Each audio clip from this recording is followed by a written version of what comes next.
This film is about a savage, unstable, crazy, psychopathic serial killer. Don't spoil it.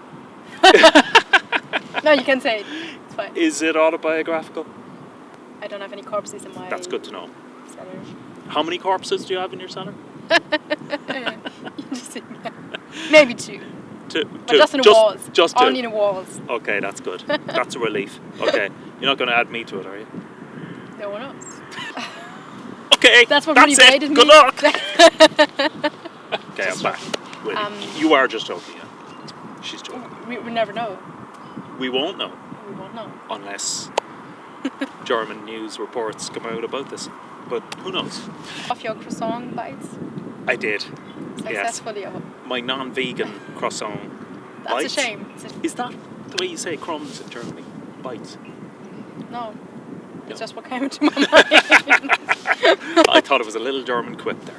No. Okay. We say Krümel. Krümel. It's actually the same as crumbs, yeah. All right.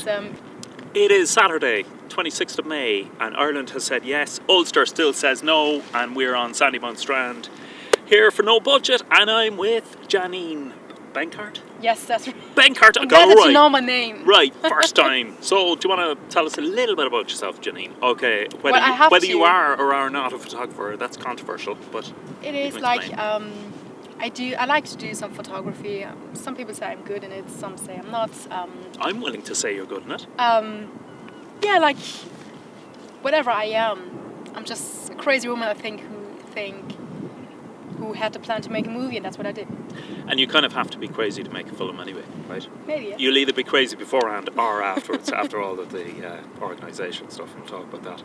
But I mean, photography does affect filming, obviously. So with a good eye for photography, it helped in the making this film. Definitely. Sure. If you have an eye for photography, and if you have the knowledge about how you want to have the picture framed, how you want to have the actors, and like in what place, how you want all those little tiny details, and they're like maybe flowers or trees or whatever. Like there's so much you have to think about, and if you have that eye for photography, I think that it really helps you to create good cinematography, and also of course the right communication with the cameraman, with the DOP and all that. So it really helps, yeah. And we're actually here to talk about your latest film, which is Chimes, right? And I noticed all of those things actually in the film and the cinematography is very powerful in it. So you have one scene particularly where there's a blue kind of portion of the frame and then a red portion.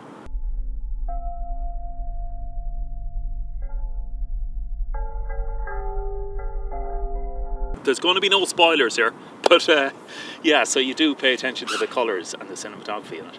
Was that deliberate? I'm glad that you noticed.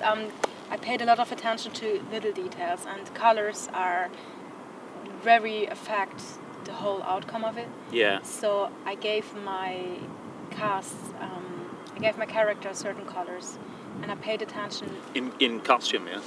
Not only in costume, but in all those little details. So if you watch the movie if you really watch the movie and you have an eye on the little details in the background of it and all that stuff, then you will find that everything, like there's nothing that wasn't worth thought. All right. So it's deliberate. What motivated you to write it? What motivated me was that I was doing some research about the serial killers, work related. Hey, Mr. Moon Man, shine your light on me. A serial killer. Hey, Mr. Serial killers are that fascinating because their brains work differently. So what fascinates us about them is how can they be that extreme? How can they do something we would never ever do in our lives? How can they kill another person? So you were responsible for everything that happens. Everyone is kind of fascinated by different things because we would never allow ourselves to do this. Every time something is extreme to us and different, we are fascinated from that. Not many people are serial killers. No one would do this. No one would be having joy in killing someone else. The question is, where does the evil start? So I think the evil starts even in tiny things that we're going to do in our daily routines. I think in a suppressive way we do. I think that everyone wants to go for extremes. Is this based on real stories? Yeah, it's not based on one real story. It's actually based on really in-depth research. Oh, So I had very in-depth research. I was informing myself a lot about this topic, and I had a look into several lives of several serial killers. Yeah. So this is not just the life of one killer, it's actually a combination. It's like a lot of killers coming together, Yeah. and they are my killers, so to speak. So a lot of killers Yeah. are going to be my killer at the end. Yeah. It is based on real stories, but it's not that there's that one killer that I portrayed in my movie. It's like it's an outcome of a lot of lives, Yeah. so to speak. And like, your character isn't one-dimensional. He's not just a one-dimensional monster, right? And I mean, that's deliberate, is it? You want to show that he's more than just a killer. That's a question I think that we're gonna have to ask ourselves in the end. I think Yeah. a lot of people who do a lot of research on this, who read a lot about that, and I had a very, as I was saying, very in-depth research on this. I was talking to people I was talking to psychologists, to forensic people, and all that stuff. Yeah. And in the So you end, put a lot of sometimes research into this I film, did, yeah? Yeah. Fair So I play. think in the end, a lot of people who listen to all those stories, if they just listen to the side of the serial killer, and they listen to the lives that they had before, they maybe feel sorry for those people. I don't want to feel sorry for those people. Yeah. But there's no killer that didn't have a hard childhood. Yeah. So what I want to say is there other circumstances that create the evil inside of us? Yes, yeah. Or is it something that's given even before we are born? So is it something that makes us evil, or are we evil from the beginning? Is it nature versus nurture? Yes, I think this is really important because, of course, there are people and they're going to experience bad things in their lives, but they don't turn out to be a serial killer. Yeah. So that's my opinion on it, is that there's something that's different in the brains of serial killers or in murders or people who do crimes in general. The moon man shine on me. You think he looks for his victims in churches? What happened? Let me go. Where is she, Paul? For the first time in my life, I felt something. It sounds like you did a lot of sort of in-depth research into the psychology behind it as well. So, and was that an interesting aspect of it as a writer of the film? And It the was director? definitely, because you see that they don't work in a way that normal people work. Yeah, yeah. They work in a different way. So the question is not, you cannot compare them to normal people. Yeah. You have to see how they work in general, how they work as an exception of normal society people. The lighting was fantastic. I see Colm Sexton did some great work there. He did, yeah. Yeah, you can certainly see it in the outcome. And like, what was that like? Working with lighting and sound, and it was your first director role, was it? Yeah, it's my first own movie that I did. Yeah. I was working on 2 feature and 2 short films Oh, as yes. an assistant Yeah. director before. Yeah. But it's the first time that I did everything myself, like directing, writing, producing, and kind of bringing people together, writing short lists, like actually doing most of the stuff. So Colm did a great job on lighting. Yeah, you can certainly see it. I really had the luck that I had people who had a lot of skills and who were who got that I wanted to make a serious movie. I didn't just want to make a movie for the sake of it. I Yeah. really wanted to make something that is stuck in your head after that. But there's a song in that film, and it's going to stuck in your head, I think. It does. It certainly does haunt And you. it was in the head of everyone in the crew. So when we were walking around set, like everyone had that song in their head for a certain time. Okay, It's where did that crazy. come from? That creepy song. You just have to watch it first, I think. Watch But it first. it's composed just for that movie. So, Really? Yeah. You composed that No, I creepy didn't. song? That Oh, was actually Colm's brother Bernard, who also did the Really? music on that. Yes. Colm Bernard Sexton's brother. Bernard Sexton. Yes. Right. The whole thing of the chimes. Mm-hmm. Is that a metaphor? Where did you come from that? Where did you... First of all, why is that the title? And all right, Fergus, note to self, cut out. Cut out the spoiler. Yeah. Dealing with the different departments like the cinematography, the sound and all that kind of stuff. How did you find that? Because you obviously got very much involved in those. Yeah, it's a lot about organization. Yeah. So making a movie, we shot in general for 4 days. 4 days for the whole 4 thing? days of shooting. Yeah. But the organization was going Yeah. on for months. Yeah, I can imagine. So until you have that finished, until you're ready to shoot, there's a lot of stuff going on before. Yeah, yeah. And it's about dealing right with that. It's about communicating with all the people involved, bringing them together, be together with them, discussing the issues that you have. And on set, he was great. He was always ahead of the shots that we took. So when we had a scene, and he was like, "Wait, we have to get this done. We have to get this done." Luckily, we had that shot list, so we were able to see that we don't have to miss something out. On set, you need to have the people who are gonna think, and who are gonna think with you, and who are able to have the same passion and effort and put that into the movie to make it all happen. Because you just have 4 days. It's not a lot of time. Yeah, yeah. You have to put it all in that tiny amount of time. And I think in fairness, you can see that passion coming out in it. And the actors certainly were very good. I mean, you had Christina, who's a brilliant actor, and Martin as well there. And also the child. I think the child was a star, really. How did you find directing a child in a short film? It was interesting because the child turned out to be actually the easiest one to direct. Yeah. I've actually found that maybe before it's just as well, because it's Finian Lennon-Duff, and he is a great little actor. Oh, he's really very good. Because when I met him the first time, he was sitting in front of me for the audition. He had a script printed out, and he was absolutely aware of what he's doing because he read the script and he knew what he had to do. I think when you're a child and you're getting into the industry, you're taking things either very serious.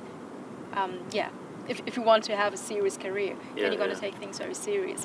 And I think he just didn't want to make any mistakes, but he also knew that he is very good, I think. Yeah. He is very good. Oh, he is. And we worked good together. We met before for auditions. He got to know the actors. So then in the end, when we were shooting, it was just a question of how's the relationship between us on set, and is he going to get all the words that I'm saying to him? Does he understand what I'm going to tell him? And he did. So that was very good.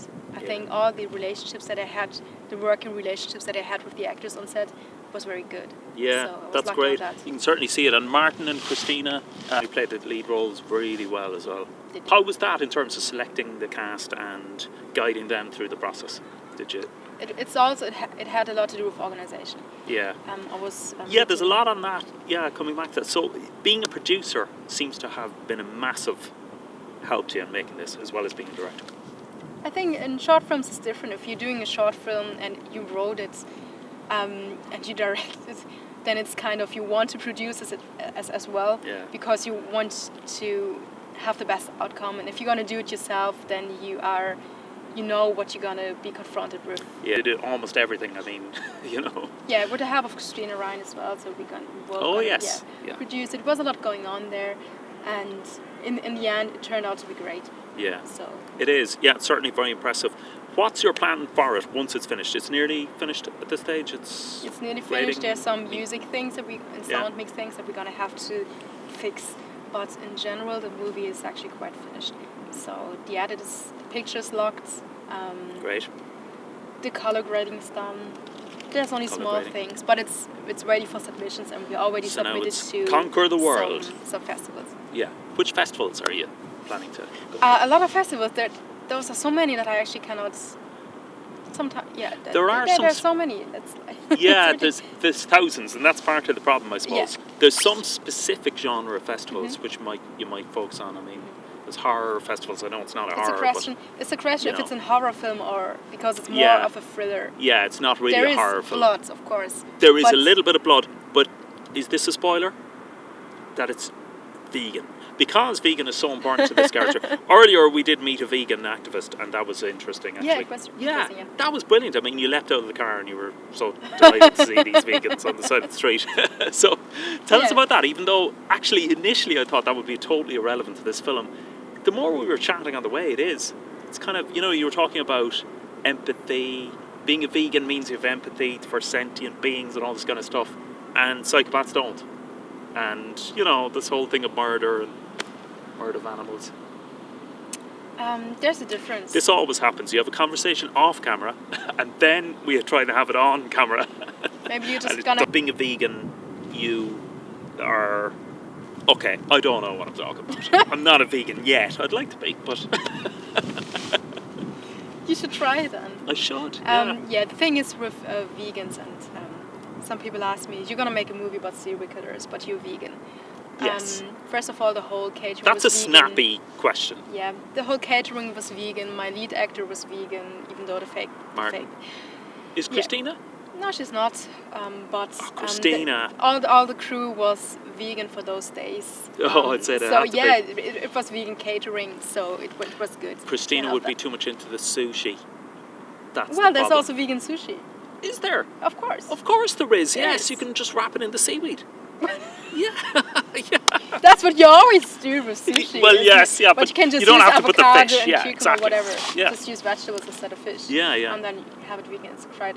What's the biggest thing you learned from making this short film? Because, I mean, presumably you'll make loads of other films and you'll probably learn a huge amount. What's the biggest thing you got from it, and the stumbling blocks and stuff? The biggest thing that I got from it is that when you start to make a movie and you have that idea in your head, Yeah.